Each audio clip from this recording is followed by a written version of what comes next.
Yeah, you were good. We're good? Yep. Nice.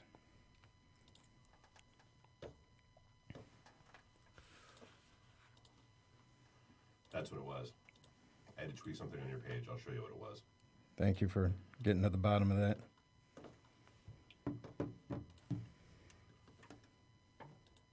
Oh, yeah. We're live. Let us know when you're ready. You are good to go? Hey, and thank you for tuning in. We got through these technical difficulties. This is the human condition. Episode 5, The Ego. I'm Vince Orlando. I'm Sean Davis. How you doing, Sean? I'm doing pretty good. How you doing today? I'm good. My ego's fantastic. Yeah, I bet it is. All in check? Yeah, feeling good about life. Yeah, well, okay, we'll dive right in. Ego. It's a term often misconstrued. So a very material definition of ego is obviously somebody who has a big ego, right? They think very highly of themselves. They're very stubborn. They don't want to be told what to do. Aggressive. There's all these connotations that go along with the common definition of ego. Very material, worldly definition of ego. That is the tip of the iceberg. So if you can envision the ego as an iceberg, there's really only 10% popping up. Right. The rest is submerged. So anyway, I got into a debate after the last episode with a friend of mine over ego. She asserts that you can have a healthy ego. Now, when I speak of ego, I'm speaking of it in terms of the spiritual plane. So the perspective, so when Christ says, I'm in this world, but I'm not of it, that's the way I view the world now. I don't view it in terms of the psychoanalytic definition as the ego being the mediator between the id and the material world. That's not how I view it. I view it as, okay, if we are spiritual beings having a human experience, then the ego is the attachment to the material plane, because in reality, without the material plane, ego does not exist. It's not a thing. It's a human resource. So the ego needs an identity. The ego is identity. Right. So what happens is what my identity is a collaboration of beliefs, memories, life that has transformed my personality. So what it is I've accumulated all of these memories and beliefs to form, this identity. And the ego, they talk about it in a lot of different terms.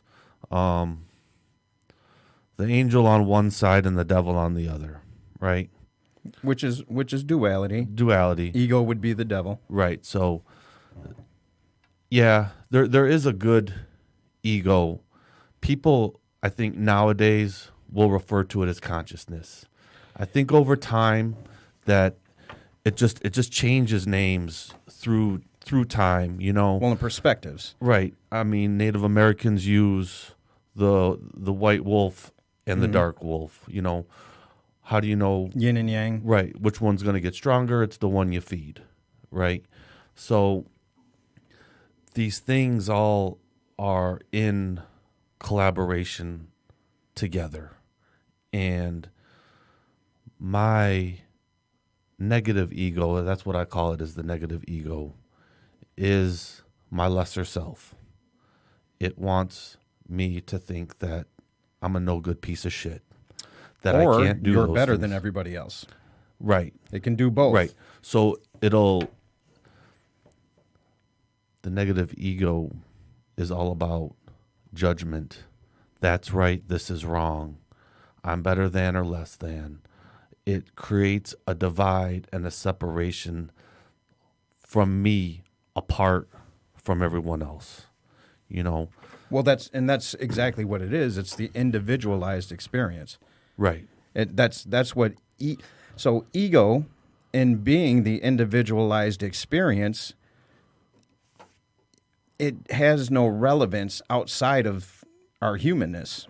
Right, but so here's a question for you. This was a real big one today in group. How far will your ego go to avoid emotional pain? To death.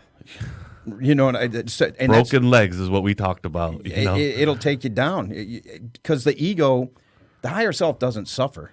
The higher self isn't attached to worldly things. The higher self is not malleable. The higher self is God or whatever you consider or you think source is. You know, so ego is suffering. Our attachment to ego as the absolute truth is where suffering is derived from. And this is just my opinion, but this is from years and years of dealing with this head on. And then I'm also extremely well read. And I've gone into some, you know, to some realms that maybe others haven't in what I consider ego to be. But I get the definition. I can agree that if your worldview is materialist, that because yin and yang is two sides of the ego, right. Flip side of the same coin, right? That you need good and bad on the material plane to have things happen. For you to experience joy, you have to feel pain, and for you to experience sadness, you have to feel happiness. You need both in the material plane. But if we look at consciousness, God, as the end all be all, right? The all knowing, all loving, all powerful. And I don't know if it knows anything. Maybe it just is this infinite tapestry, right? If that's what we are, and in our humanness, this is all a construct. To have any aspiration towards a healthy ego at a certain point has to be counterproductive to what we might call nirvana, Christ consciousness.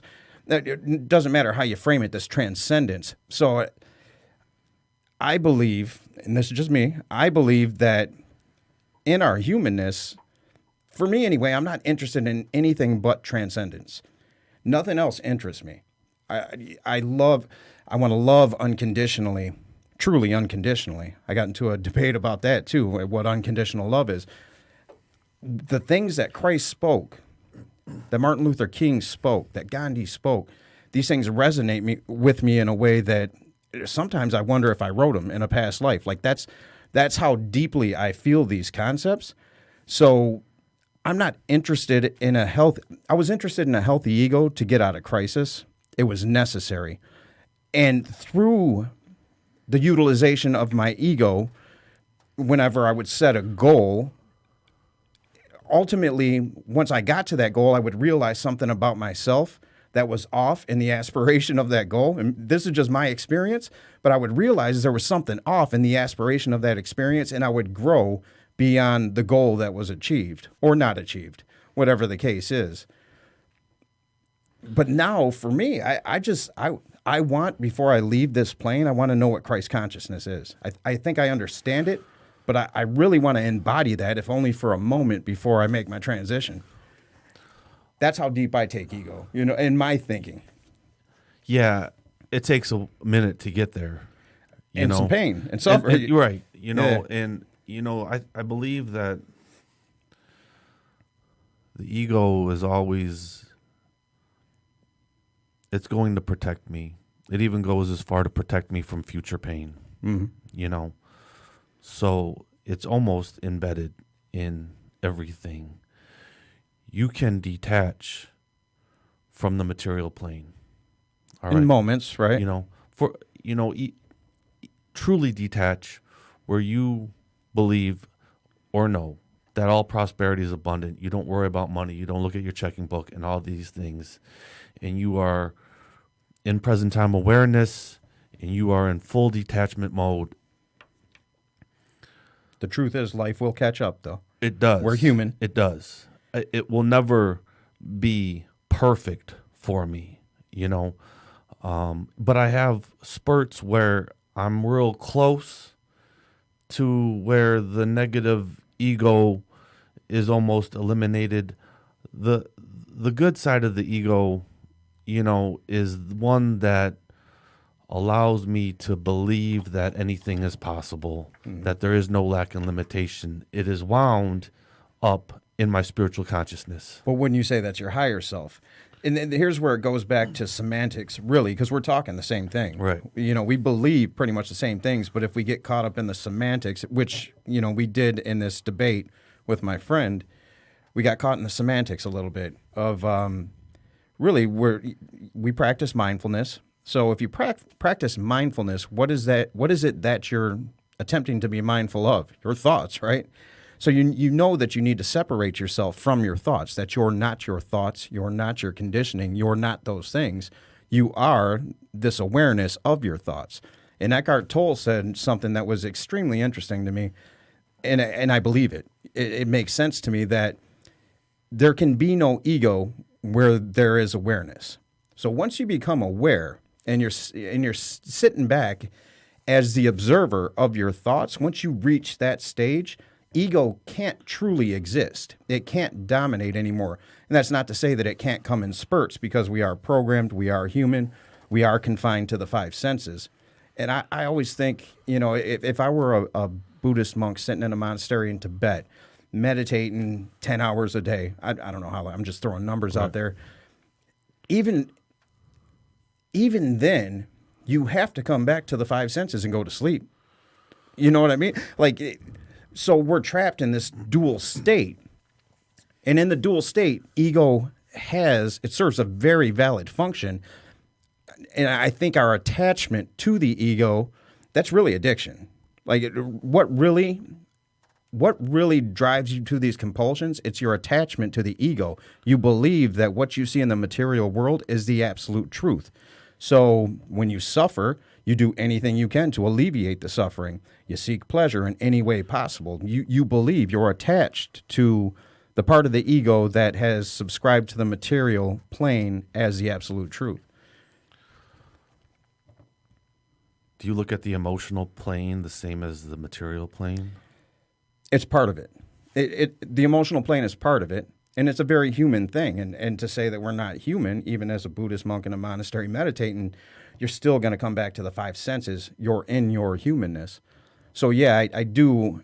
The emotional it's part of ego. So anything that we experience through the five senses, I consider ego.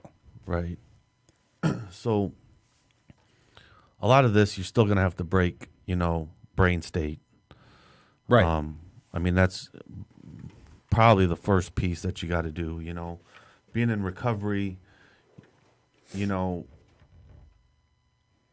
was the God-shaped hole, the feelings of inadequacy, the fear of rejection, the trauma, the abuse, and all these things are going to feed that negative ego. Mm-hmm. Yeah. To the point where I believe the negative ego more than I do my consciousness or my higher self. Your higher self, yeah.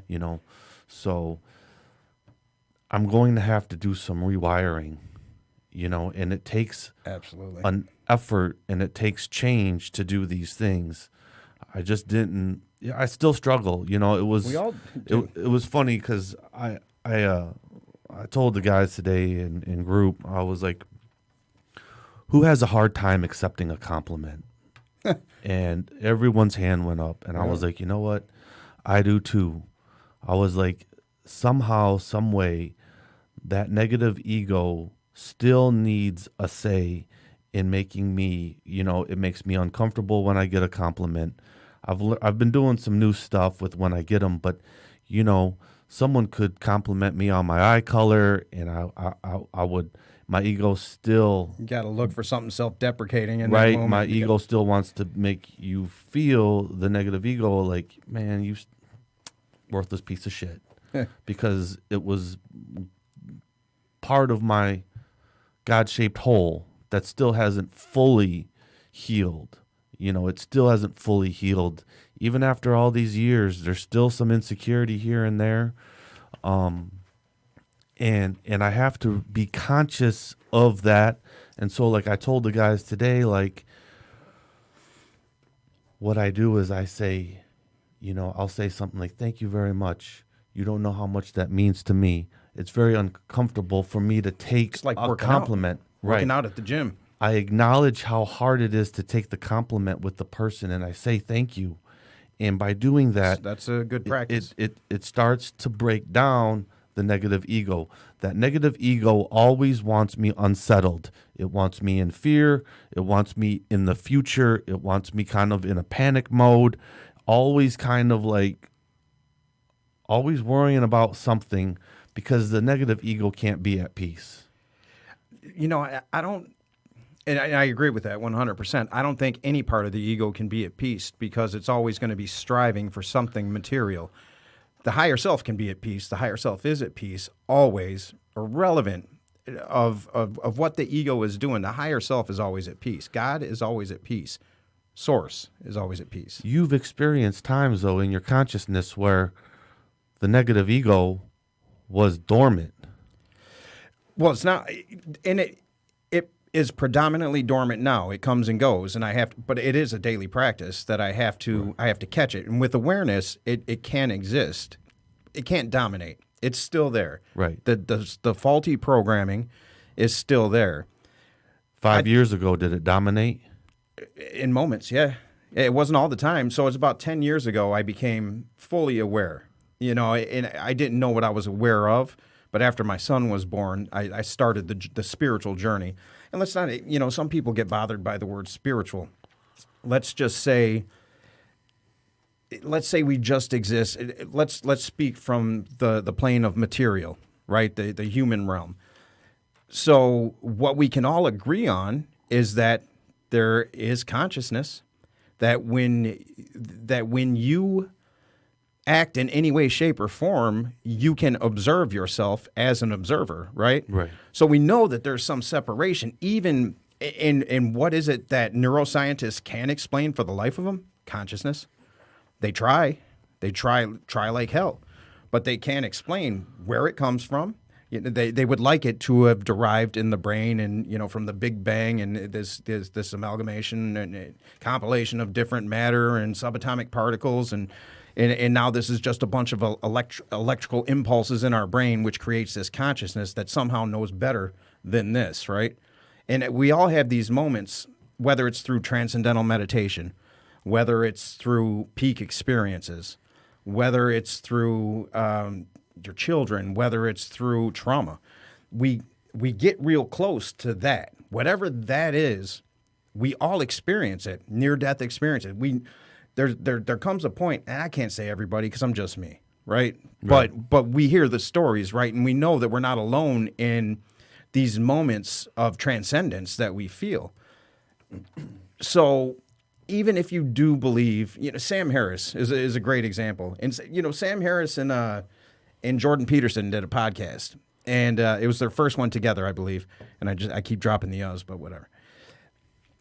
They spent roughly 3 hours going back and forth on what the definition of truth is. In the same way, me and you could go back and forth on what the definition of ego is and waste everybody's time. We're not doing that, but you can get caught in these words. And I thought that and these are both extremely intelligent guys, but I love that Sam Harris is touted as the leader of the new atheist movement, yet he owns this, I think it's called Headspace. I might be saying that wrong. Yeah. But that's his. So even he's a neuroscientist, and he's not a believer in God per se, but he's a believer in something. But he exists predominantly in the material world, but he's found something that's not connected to this, to what we know with these, the sight. I think that's a beautiful thing. I think he's done it because he's intelligent and because he's willing to sit down with people who are vehemently opposed to the way he thinks and sit there and say, okay, well, I don't agree with you, but let's talk about this because maybe I will. You know what I mean? I think that's extremely important. Ego won't allow for that. Ego has to be right. So whether you think you're a piece of shit or whether you think you're on top of the world and everyone's below you, both are unhealthy. So in my opinion, and again, just my opinion, in my opinion, the only healthy ego is subservient to your higher self. Humility. So Wayne Dyer did a study in Wisdom of Ages, I believe it was called, of it was 60 plus of the world's greatest speakers, teachers, Jesus, Gandhi, Martin Luther King, and he found, of all these 60, he found 3 traits that were common among them, and this resonated like hell with me.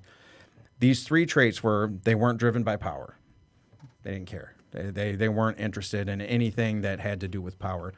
They were connected to a purpose that was higher than themselves. So they were driven by something. There was no real benefit in teaching love to everybody other than you knew it was the truth, right? For Christ, for Martin Luther King got his ass beat all the time, was in jail. And what is the human benefit to that when essentially you're in a position to where you could take your visibility and turn that into something ego-driven to prop you up on the human plane and make this ride here a lot easier. So they were driven by something bigger than them. But the other thing that to me was extremely, extremely important, and ego simply, healthy or unhealthy, cannot allow, is they were unattached to the good opinion of others. They didn't care. There was a purpose. They were driven by it and didn't care about power and didn't care about your opinion. There was a truth there that they had connected to. Ego can't do that, my opinion. So that's a purpose-driven life. Purpose-driven life. You know, if Ego I'm living, doesn't live that. No, it doesn't. Yeah. You know, in a purpose-driven life, you know why you're here on the planet. Either your creator, your source, whatever. You found your purpose, and it doesn't matter what others think about you, or it doesn't even matter what stands in your way. Or what you think about Or it. what you think. Right. You know, if your creator sent you down here for a purpose, you're going to live that purpose no matter what. Right. You know, there's no way around it, especially if you're awakened. You know, I know a lot of people who are now starting to find their purpose, whether it be just change of careers, whether it be a motivational speaker, empowering others, being a healer. There's a big move for people to live their inner purpose. Well, Viktor Frankl, you know, the logotherapy, a man's search for meaning. Without it, we're susceptible to all the shit that feeds our ego. We are susceptible to that because how could we not be? If you don't have, and we search for meaning, right? That's what we do. Well, you would hope. I know that's what I do. I'm not where Christ was. I'm not where Martin Luther King was.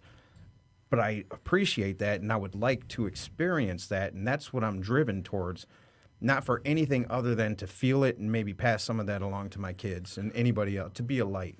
Don't you think that part of your purpose is to help others shift their consciousness? I think it's to be a light. I don't think I can help anybody. If my intent is to help, and again, this is an extreme interpretation of ego, right? So if my intent is to help by doing helpful things, I think I can do a disservice to myself because I believe that maybe there's some ego involved there, but if my intent is to be a light, which is my intent, and I'm not all the time. I know that I'm not, and I know that I still have work, but I'm aware.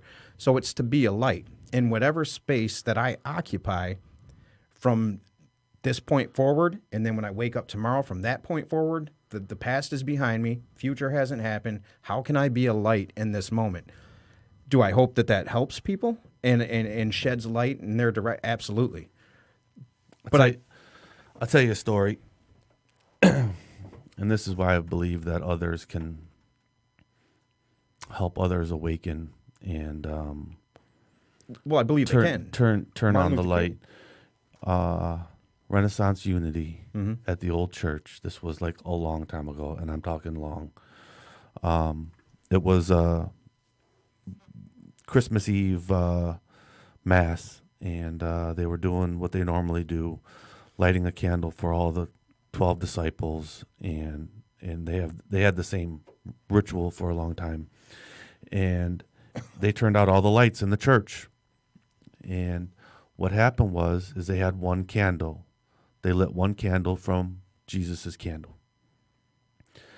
And it was dark, and we all had a candle. And so the minister lit the first congregation's person's candle. Right. And then And everyone else I love that. got their candle lit. Yep. And they even showed you before with one candle up towards the ceiling, there was a little bit of light. But then once everyone's candle was lit and they held it up to the ceiling, it illuminated the whole church. Right. And I always look at that as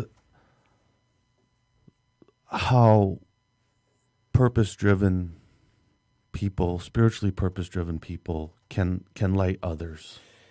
And they can, and they do, and that's when I speak of my heroes. Most of them were killed, right? But That's part of the deal. You know, if you're going to raise spiritual consciousness and empower others There's a side spiritually, against you know, chances are, like, you know, your spiritual contract on the planet isn't going to be for very long. and that's okay You because know, it's not about this planet. No, because it's just a homecoming for me. I'm just Right. returning home. Like, this isn't home for me. Right. Earth is not home. Right. I mean, I have a hard time, and I always tell guys in group, I tell a lot of people that I struggle operating in the third dimension. I struggle operating in the materialistic realm. That's Those a that are beautiful thing, though. But it's difficult. it's funny, it's beautiful to say, man, but when I'm surrounded by those that are power driven, materialistically driven, it's That'll have you motherfucking the world. I a lot of times I can put the blinders on. A lot of times what I'll do is send out love and compassion and mindfulness that they are me, that they are a reflection of me. Maybe they're still asleep and power and materialism is what they're seeking, but they are a reflection of their source, which means that they're a reflection of me. Absolutely. It's just that we're not on the same spiritual plane, and that's okay. That's okay. The ego says it's not. Of course, because the ego will want to, like, Control. Fuck that motherfucker. Yeah. You know, he cut in front of line. You know, and it'll get its little. You know, the ego likes its chatter. You know, it'll always have. Not ego always. That's a key point. It likes its little, little chatter every now and then, especially if you're really spiritually on point and you've been on point for like a good month or so. Out of the blue, your little ego chatter will pop up out of nowhere and, like, think that it needs to participate in your spiritual conversation that you have going on. You're at peace and harmony, and all of a sudden, out of nowhere, that Here I little am. fucking chatter, like, and it's like, man, motherfucker, I thought you was asleep. Why the fuck did you get awakened? And usually that chatter gets awakened because there's something out of alignment with me spiritually. It just is. And the thing is, I have the ability and I have the tools now to look at, how am I out of alignment? Am I not helping enough people? Am I not doing service work? Is there something in me? Do I have a resentment going on? Is there something that's off with me spiritually? I can take a look at that today. Now, some people are all different levels of the game when it comes to looking at yourself spiritually. Everybody's different levels. Everyone's different levels. But I have found that if you want to get better looking at yourself spiritually, practice it like a motherfucker. You know, everything in the spirit realm and everything that I've transcended to, I've had to practice. You know, even that negative ego that still wants me to make me feel like I'm a no good piece of shit alcoholic, I still work on that. I still have a whole different toolbox for that particular negative ego. And sometimes that ego can go down and be quiet for a long time. Sometimes something takes me down memory lane in a weird way, and all of a sudden, boom, pop back up, no good piece of shit. And it strikes you. It strikes you differently. It's like, ooh, man, like I haven't felt that in a long time. Or when someone from your past remembers you from your older self, back in the day, and you are a completely different spiritual being now, and they bring up some old shit, and they say something, and you're like, ooh. Well, you see what you just said, though, because here's the level of awareness that you're at, and this is why I thought that Eckhart Tolle, however you say it, I thought that his quote was so profound. It's so your ego can't truly exist because you're aware. So when that shit pops up, you catch it. Ooh. You know what I mean? You just say, ooh. It's funny you say that, because today in group, this dude I work with, we both share the same mentor, Michael Johnson out of Detroit. The clinician brought up this story because he was saying that he was on a mission to destroy his ego when he ran into Michael, and he was like, whoa. You can't destroy it completely. What you need to understand... Unless you pass. Right. Your transition, that's where it goes away. What you need to understand is that the ego is like a house that's in your mind. You work... We've done all this work spiritually to get out of that house. But what you need to understand is that there's a door to that house. That I have the choice to go in or out of that house. The thing for most of us is that our ego has trapped us. We've attached to it. We've attached, Yeah. and after a That's while our you're identity. trapped. That's what we right. are. I am one with my ego, Mm-hmm.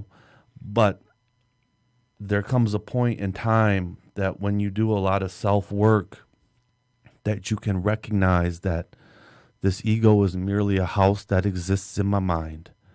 And It's a teacher. Yeah. It's the greatest teacher, if you can view it as that, because we are dualistic. There's no getting around that. Whether you view this from a materialist worldview or spiritual, we're dualistic. There's two distinct parts of us that are constantly battling. I always like to believe that we can get past the dualistic You can. mentality. You can for a minute. Fourth, fifth, sixth dimension, there's no more dual stuff. It's oneness. But it's not that here. we're oneness. See, and that's the beauty of Oneness the human with- experience. Oneness with all things. Well, and we know that to be true. Me and you do, because we've done that work. So in transcendental meditation, you feel that. Psychedelics, you feel that. There's the birth of my son and my daughter. I felt that. These peak experiences, trauma. When I was breaking myself down with alcohol or whatever it was, what I realized in retrospect is I was beating the shit out of my ego. Beating the shit out of it. Because your ego wanted to avoid pain. At any cost. I no longer want to feel pain. I'm going to use alcohol. I'm going to use whatever substance I can because I want to get rid of this pain. So my ego is ramped up. My instinctual ego rampage to get fucked up, numb out the pain, and blot out my existence as a spiritual being. And see, the higher self doesn't have that pain because it's not attached. No. It doesn't have a perception on the way things should be. The ego thinks, well, first, the ego's programmed, right? So from the third trimester until you're about 3 years old, you have no moral compass. You're being programmed with all this information from your environment. Most of this stuff you don't even remember until you suffer trauma and wind up in a psychiatrist's chair getting psychoanalyzed. Then it starts or the psych ward, right? Or whatever, however that goes down. Yeah. In there, but you don't even realize that. So we spend our entire. So even from a psychoanalytical standpoint, you're battling this pre-programmed part of yourself that doesn't serve your highest good. It stands in complete contradiction, but. What is your highest good? Not now.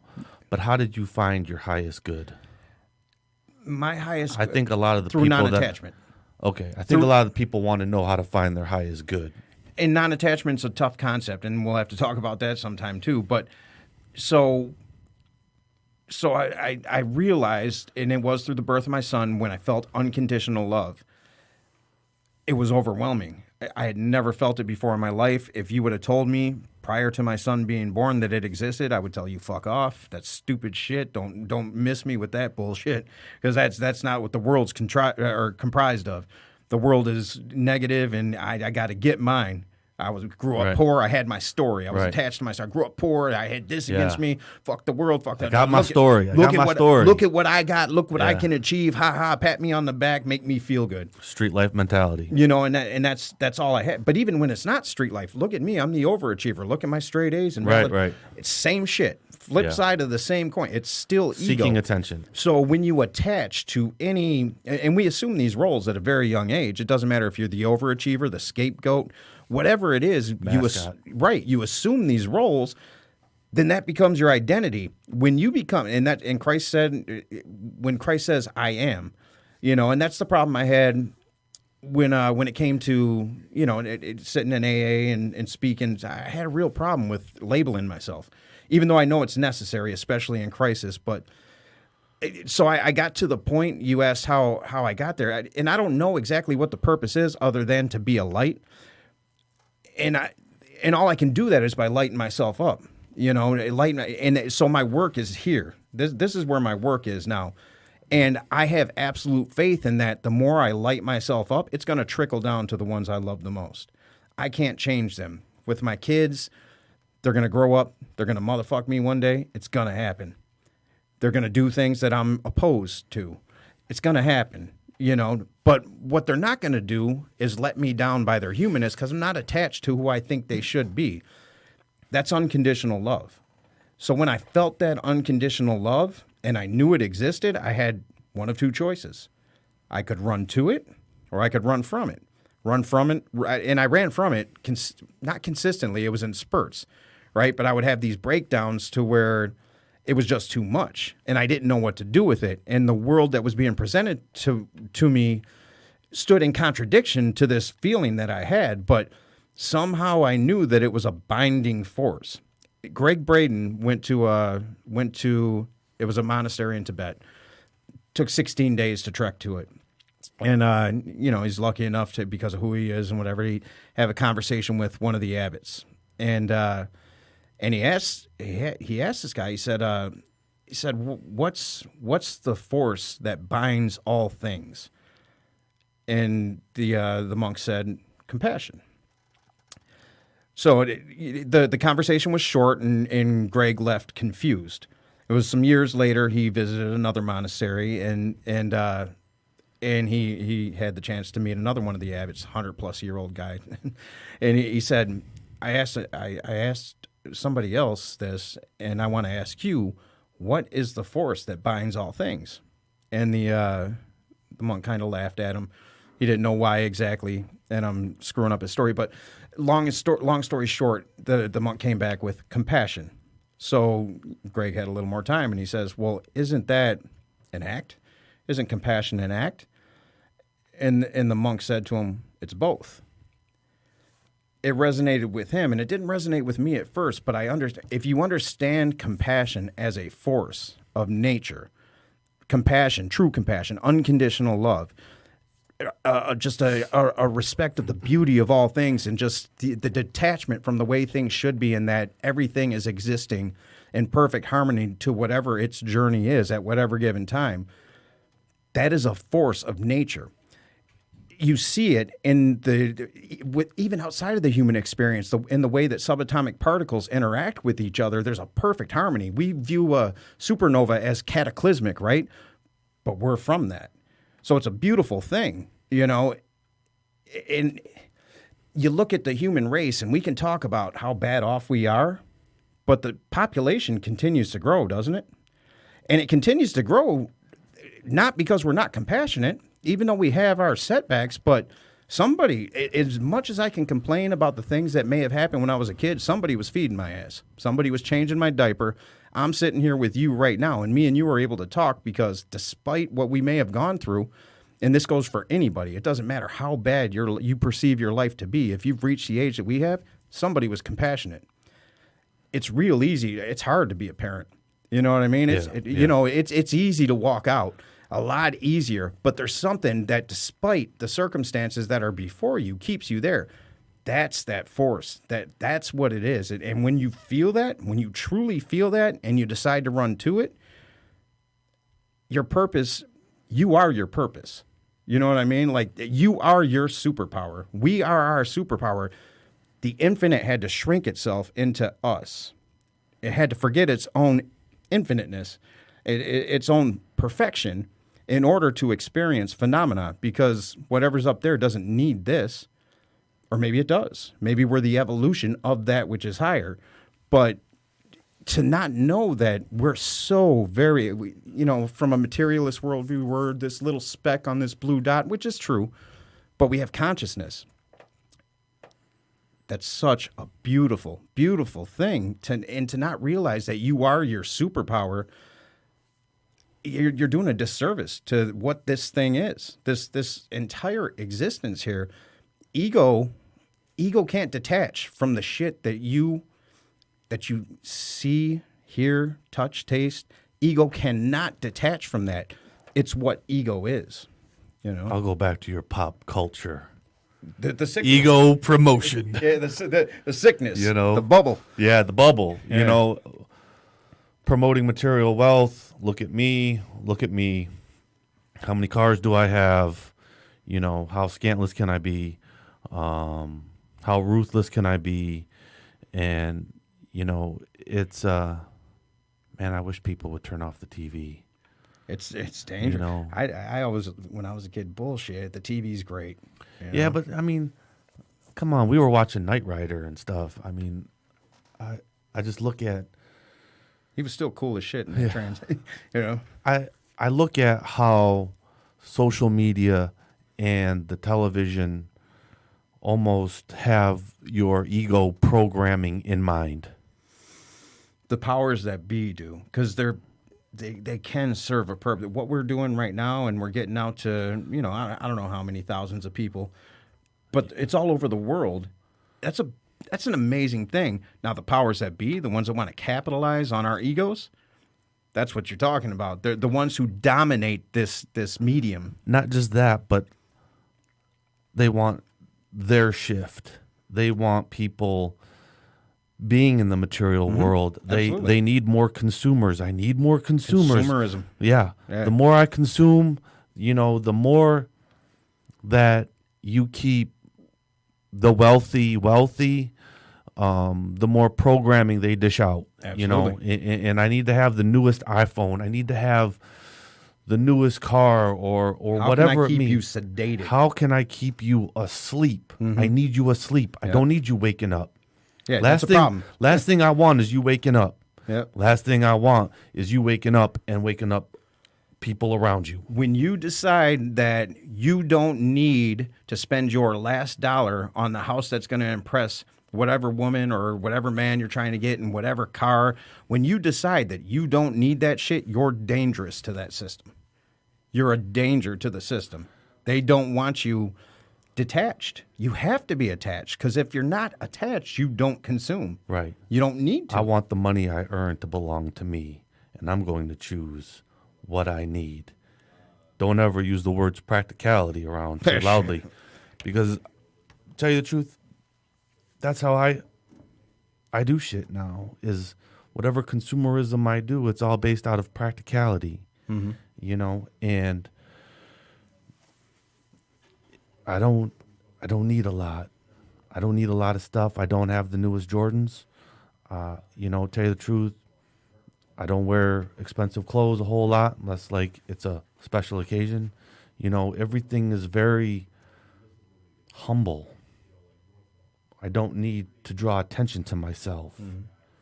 My light that I shine isn't predicated on what clothes I wear. Can't be. It can't be.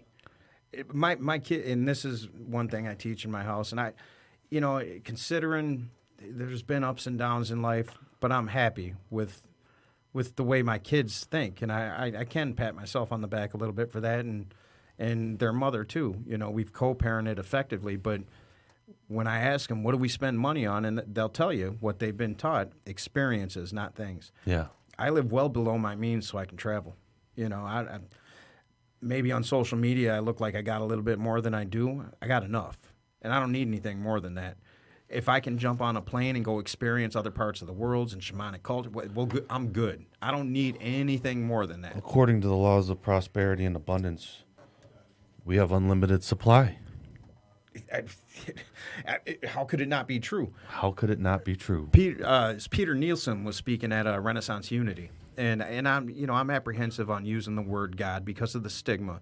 But if you can break through that, kind of like ego, if you can get through what you have predetermined in your mind is the definition of that.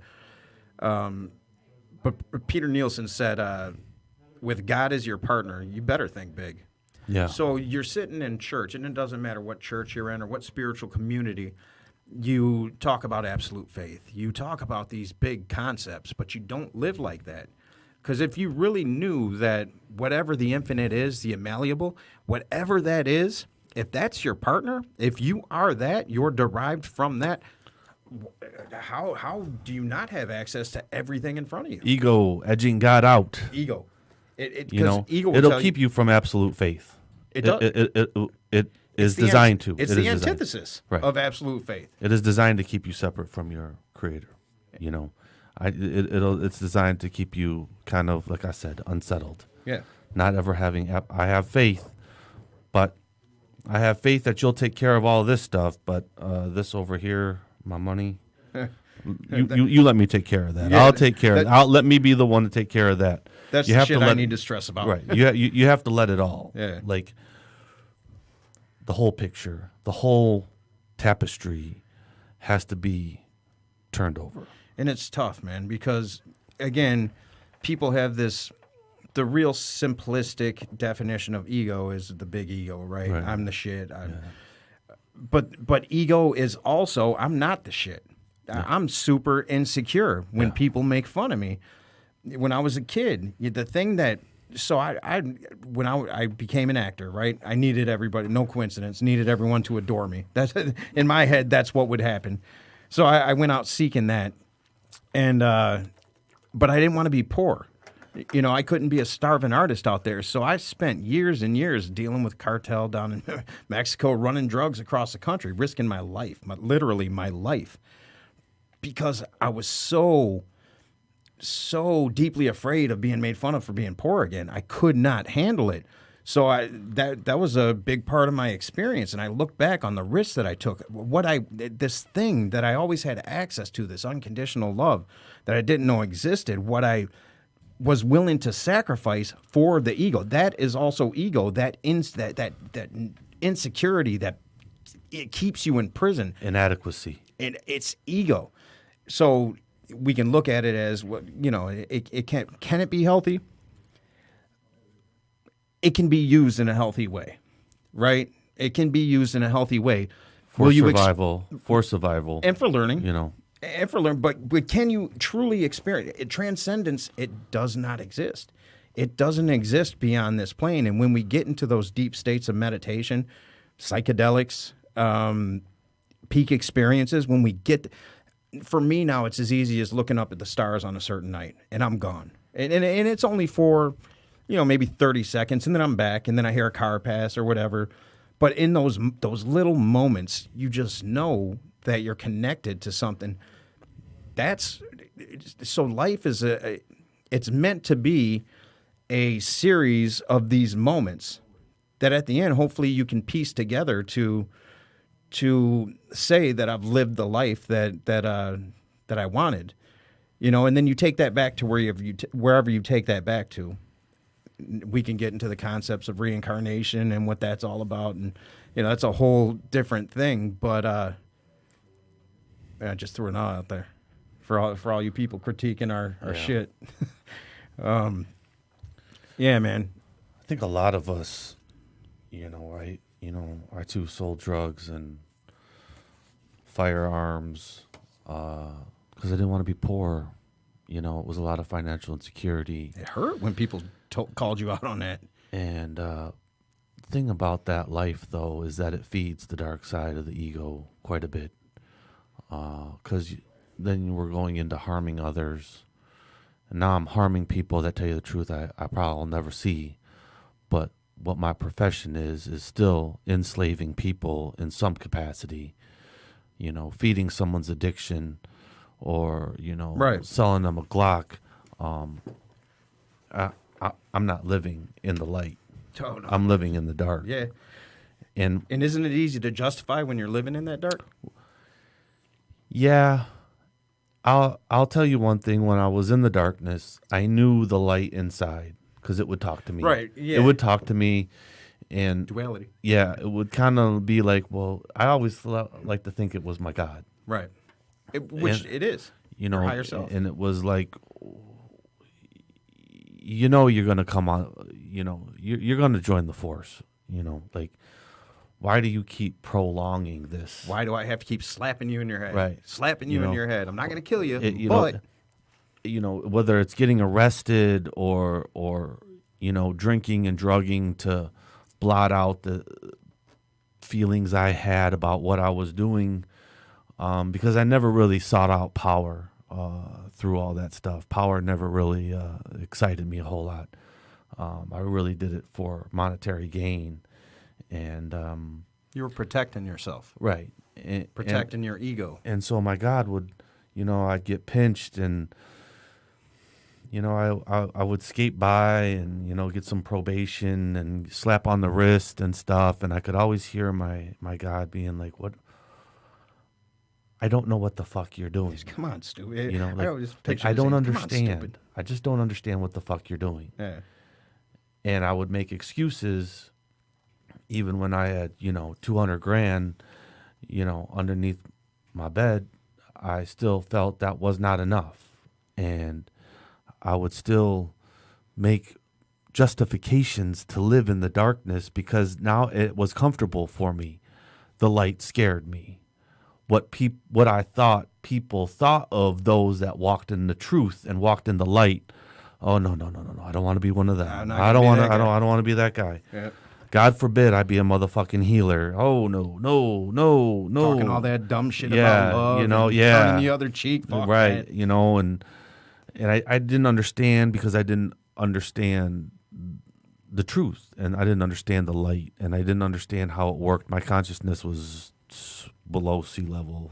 It was in the depths of the ocean probably. But there were spiritual experiences along the way. People showed me a lot of love and compassion when I was getting sober that I didn't think that was real. Feel it. Like, they must want something. What do they want? And I remember them old timers like, man, we don't want shit. We want to see you sober. That's you know. And I remember I couldn't get a job. I got you. Start digging ditches tomorrow, 6 a.m. I'm gonna pick you up, and I'm like, my ego's like, ooh, digging ditches, you know. But the God inside me was like, you got a job. There's a door that just opened for you. You're doing for you now, right? And a lot of it is doors opening. I look at it a lot as like when I set aside the negative ego and the consciousness, and I'm living in my truth and I'm living in God consciousness, there's more doors that open for me. There's more experiences that show me the love that exists on the planet more, rather than me telling you guys I have a hard time operating here on the planet. You know, that's ego right there telling, you know, it's telling that, you know. Well, when you did God's voice, you said, what the fuck are you doing? That's us, because God, whatever that is, knows what the fuck you're doing, doesn't judge you, and whatever you're doing, Right. knows it's all in divine order. So there's no reason they're not even, whatever that is, isn't even attached to what you're doing. When people say, well, I pray, I'm really praying to God, I'm like, God's praying to you. God's praying to you to really, because you've got everything at your fingertips. You just got to believe it. You know, Christ on Palm Sunday, where he says, and again, paraphrasing, because I'm not a Bible scholar, but says, all these things I can do, you can do and more, right? Yeah. What are you worshiping me for? Come on, man. You know, and I speak Jesus in my own right. voice, but you know, but honestly, like, you got this. This is your thing. That's why you had to be killed. You are not separate from your source At all. And don't let these motherfuckers out here who live in the material, don't let them tell you otherwise. Even if your consciousness ain't at that place, Your power, your source, your God, whatever, is not external. Doesn't exist up in the sky somewhere. Mm. You are one with that source already. It's only your perception that is keeping you separate from God or source, as well as your ego. So the way I look at source is source, and I did the again. I'm trying to catch myself. Source is the wood for this table. Human beings are the table. Table doesn't exist without source. You need that wood. So you got this infinite tapestry up here, whatever it is, whether you believe it's conscious in the way that humans are or something beyond that we couldn't even contrive or conceive of. We're all part of that tapestry. Quantum physics has proven this. It's infinite. We're all part of it. We're all quantumly entangled. To think otherwise is ridiculous. To believe in being separate, when even from a scientific perspective, if you're stuck in the material world, it says that we're all connected. To think otherwise, it's like suicide, or it's like saying, well, I'm just going to live in this little box here. Give me a prison cell and give me 3 meals a day until I die. That's what your life becomes. There's so much out there that we're connected to, and if more people would just grasp, but ego doesn't want you. Ego's not a part of that. Ego is the individualized experience, and I'm not bashing ego, but it can absolutely be There are toxic. still forces working against you. Absolutely. And you have to be conscious of those forces. It's the awareness, man. It's the awareness. You're going to pop back into ego. That's okay. You can utilize ego to gain insight. I mean, have you ever seen a commercial and you're like, man, that is some fucked up shit? You know? All the time? Yeah, all the time. All the time. You know, and that's the power. And you know, it's funny when I'm driving down 75, usually going downtown, and you just see billboard after billboard after billboard. They're stacked right next to each other, like one after the other, after the other, after the other. Yeah. If it's not getting help for drug treatment, it's going to the casino, buying a car. You know, it's just Drink like, this, yeah, do it's that. just like a wide variety of like bombardment of shit. And I always joke around because like the earth looks, at least the United States, looks like one big commercial to me. Everything's a commercial. Pop culture, pop culture disease. So we got a couple minutes. I just said that's what I'm going out with. Come on, man. We have some very special guests. Yes. If you want to talk about that on our next episode. Next episode, we're going to bring Amy Moore and Dr. Brad on the show. These two individuals work on different types of metaphysical, spiritual healing. I've been seeing Amy for a while. She has the ability, she does craniosacral and some other things where it helps you remove trauma from the body. You know, there's a type of massage also where I can release old thinking through massage. It's quite interesting. She'll be here, and along with Dr. Brad, who has his own form of he's a chiropractor, and he's kind of like a metaphysical, spiritual chiropractor. These two in the studio, it's gonna be real interesting. They're gonna shed a lot of light on how to heal yourself if you have trauma, if you've had abuse By physical means. yeah, Right. without Energy healing. without Xanax Yeah, and some energy Seroquel healing. and some lithium, some Paxil. You know, we can kind of fuck big pharma now. Yeah. We have the knowledge to heal yourself is out there, and they're gonna share that with us. Thank you. Everybody, keep your comments coming. Keep your ideas. We obviously feed off of that, and that's what leads into the next episode and the next. We appreciate everyone who's paying attention this early on. We're still getting everything organized. But Still learning. Thank you. And we'll see you. I said, again, damn, man. See you in the next episode.